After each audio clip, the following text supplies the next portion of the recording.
Selamat sore, gue akan bakalan update market crypto karena kemarin sempat down juga.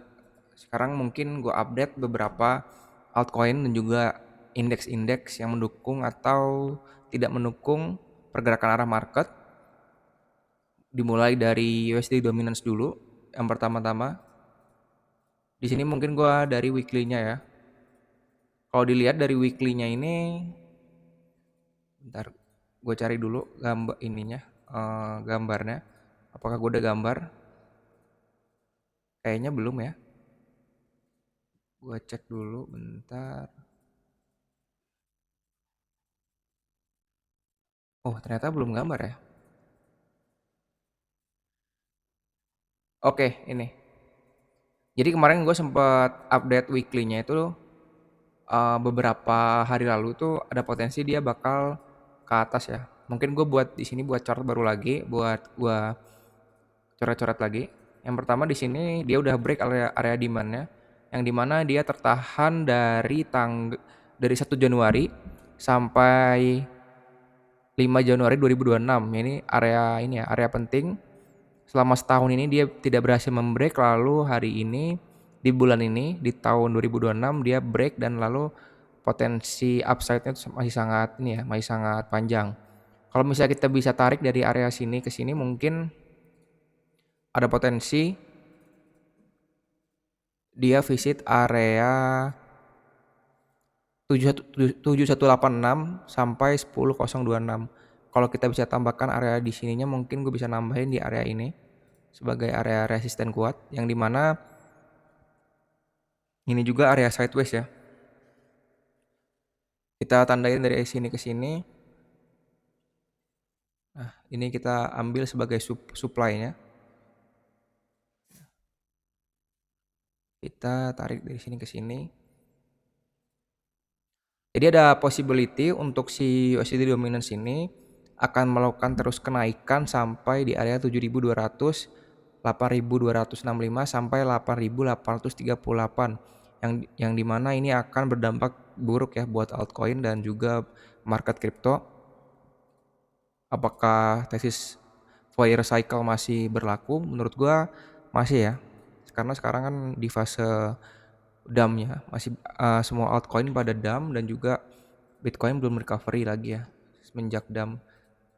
Lalu kita lihat juga di area ini kalau misalnya kita bahas dari weekly-nya, ini dia closing weekly engulfing yang dimana buying pressure-nya sangat kuat ya. Dilihat dari volumenya yang increase, lalu juga dilihat dari candlestick-nya ya yang sangat bullish gitu. Jadi ada potensi kenaikan upside sampai 7.203 untuk bisa kita consider lagi di area itu, apakah di area itu akan break atau tertahan.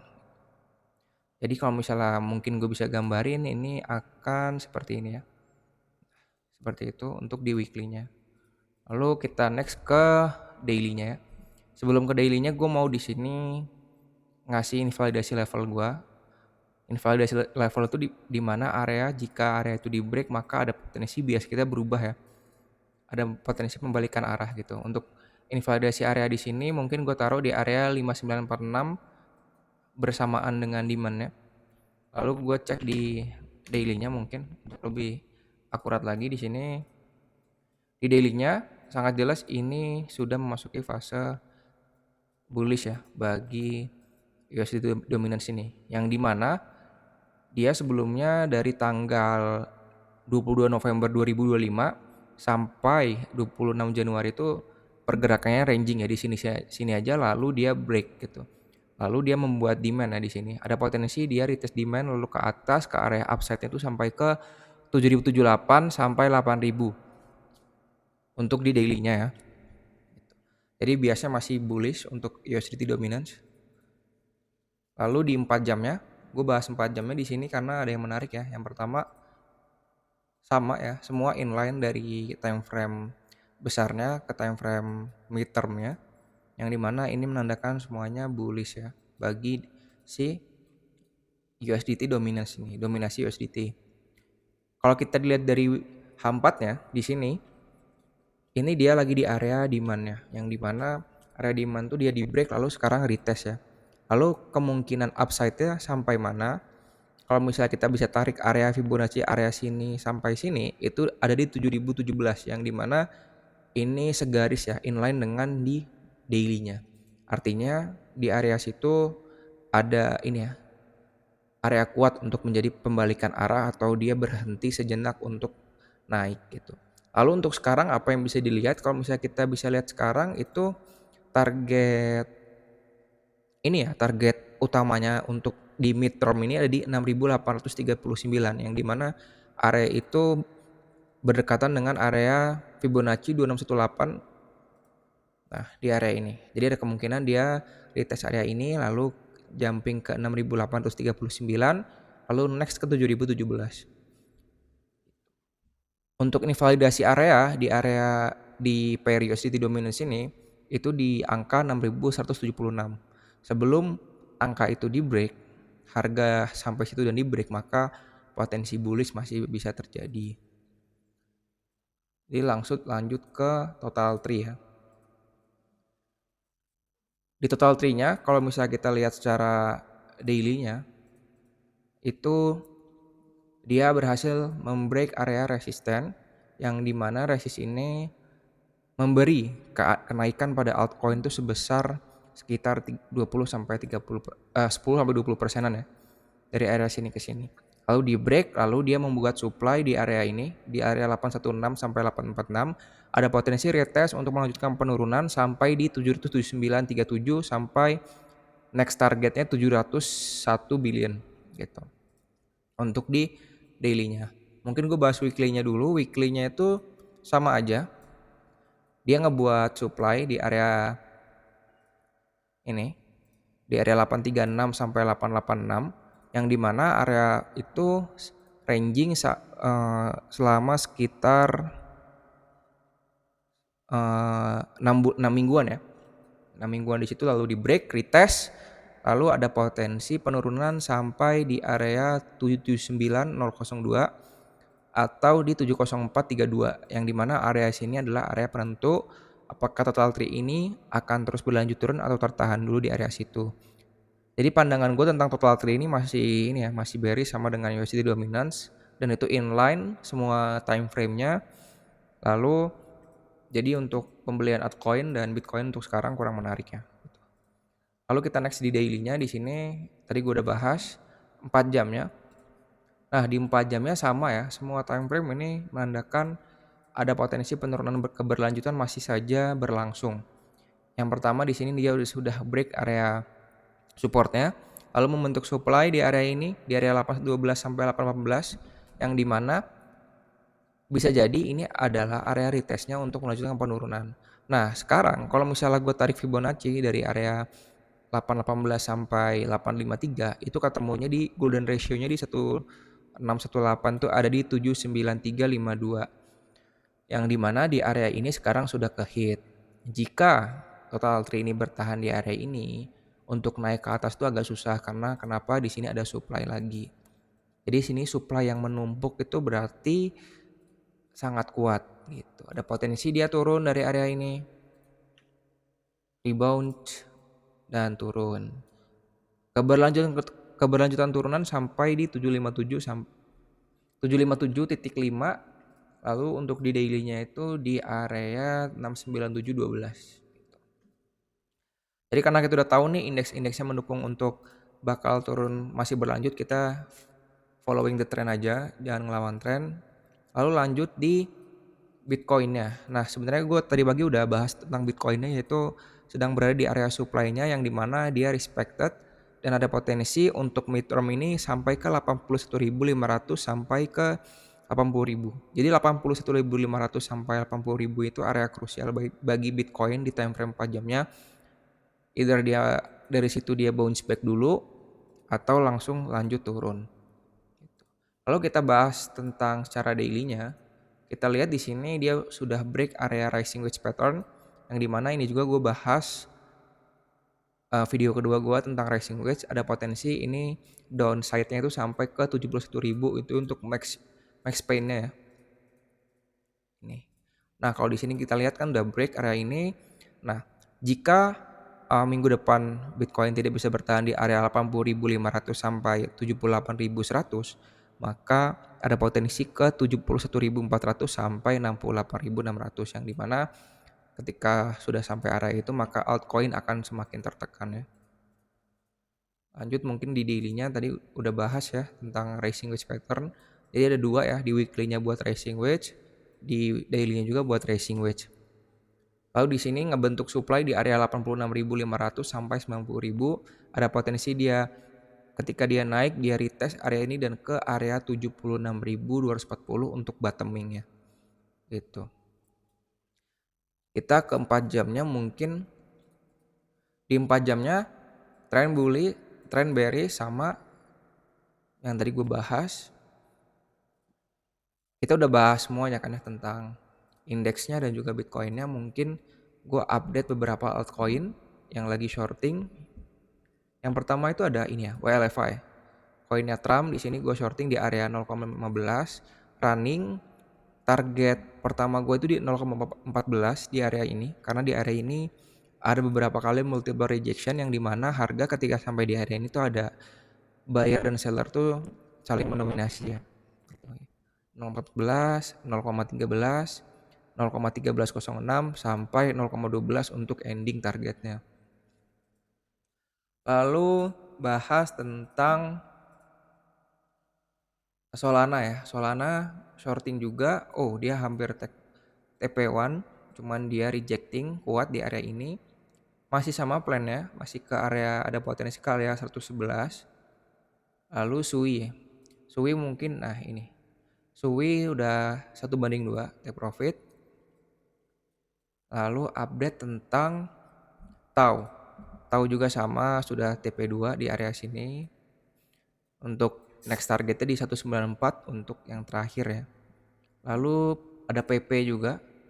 PP masih running dengan target pertama itu di area 0,0004318 di area ini. Jadi semuanya tinggal maintain posisi aja, nggak ada bias yang berubah. Mungkin bahas apa lagi ya? Udah nggak ada sih. Itu aja. Sorry, yang bisa dibahas. Mungkin tentang ini ya, tentang makro dikit ya. Jadi makro itu update-nya gimana? Kalau gue lihat dari sini yang pertama itu ada Trump ini ya hire atau dia tuh ganti ketua The Fed ya. Yang dimana itu akan ini ya mengakibatkan uncertainty di market karena nggak tahu nih kita ketua Fed yang baru tuh dia mau hawkish atau dovish, atau bahasa gampangnya tuh mau pro kripto atau enggak gitu. Karena kan yang sebelumnya kan Jerome Powell sendiri kan susah ya untuk diminta rate cut gitu. Yang dimana itu berdampak bagi market gitu. Lalu untuk gold dan silver juga kenapa turun sampai beberapa persen? Contohnya gold di sini turun 10%, itu karena ketidakpastian bagaimana kebijakan ketua The Fed yang baru, si Kevin siapa ya namanya? Lupa. Bentar gue cari dulu. Di sini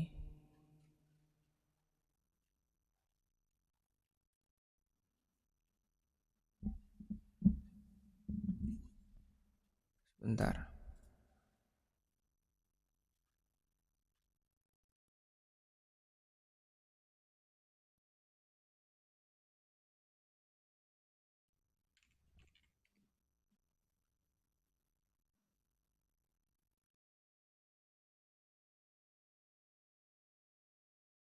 Kevin Wars ya. Kevin Wars. Nah, jadi Kevin Wars ini membuat harga komoditi gold dan silver itu turun karena para investor nggak tahu nih dia pergerakan kebijakan dia apa gitu. Karena dari beberapa sumber yang gue lihat masih belum pasti apakah dia pro financial market atau dia ada kebijakan dia takutnya tuh ngerugiin financial market. Gitu. Lalu bahas tentang ini Amerika shutdown di sini yang dimana udah terjadi ya. Jadi udah fix Amerika itu shutdown untuk governmentnya. Jadi semua dana itu ditahan ya karena belum ada kepastian dana ini mau mau dikemanain gitu, APBN-nya mungkin anggarannya. Anggaran belanja negaranya itu mau dikemanain, jadi bingung, dia shutdown untuk bisa mikir lagi nih apa kebijakan yang tepat. Nah ketika shutdown ini artinya kan liquidity di market itu berkurang karena duitnya itu pada ditahan kan, duit Amerika, negara Amerika ditahan, akhirnya dampak ke market itu bisa jadi liquidity-nya itu nggak ada atau uang yang baru itu nggak ada, open interest baru nggak ada, akhirnya membuat market itu jadi ini ya, jadi boring atau bakal dump karena nggak ada ini ya, nggak ada duit baru yang masuk gitu. Jadi kita bahas apalagi tentang makronya, mungkin itu sih dua berita yang masih hangat selama 3 hari ini. Selain itu contohnya kayak anaknya Trump bilang Bitcoin bakal hit 1 juta dolar, itu menurut gue cuman ini ya, hopium doang ya. Karena beberapa kali bilang gitu tapi nggak ada dampak ke market sama sekali ya. Di sini Fear and Greed Index ada di angka extreme fear, yang dimana biasanya kalau misalnya extreme fear ini berada di area rendah, itu market bakal bottoming, tapi nggak langsung bottoming ya, mungkin tunggu beberapa minggu lagi atau tunggu ada matrix-matrix yang bisa ngedukung juga kalau fundamental itu bakal bagus untuk kripto gitu. Contohnya ini juga nih ada berita buruk, yaitu sekitar 1,6 billion USD in Bitcoin ETF sold in Januari, terbesar ketiga di selama sejarah. Artinya apa? Orang-orang yang naruh duitnya di ETF seperti BlackRock atau Bitwise atau Fidelity dan segala macam, itu dia udah nggak invest di Bitcoin lagi, itu dia narik duitnya gitu. Jadi dia nge-sell Bitcoin, dijual Bitcoinnya. Mungkin lanjut ke ini ya. Ini tanggal berapa ini ya? Oh ya kemarin nih. Jadi si Coinbase Bitcoin Premium Index juga whales-nya masih pada jualan di area ini. Ketika ini hit area hijau, maka ada potensi dia ini ya bouncing gitu karena orang-orang pada beli Bitcoin lagi gitu. Contohnya yang ini juga nih, BlackRock kan sekitar jam 7 pagi kemarin itu kan dia bener kan, dia deposit ke Coinbase Premium untuk siap dijual gitu. Jadi untuk sekarang sih masih semua berita masih inline ya. Jadi nggak ada berita yang good banget buat kripto. Jadi untuk update selanjutnya bakal gue update terus. Gimana? Thank you semua yang udah nonton.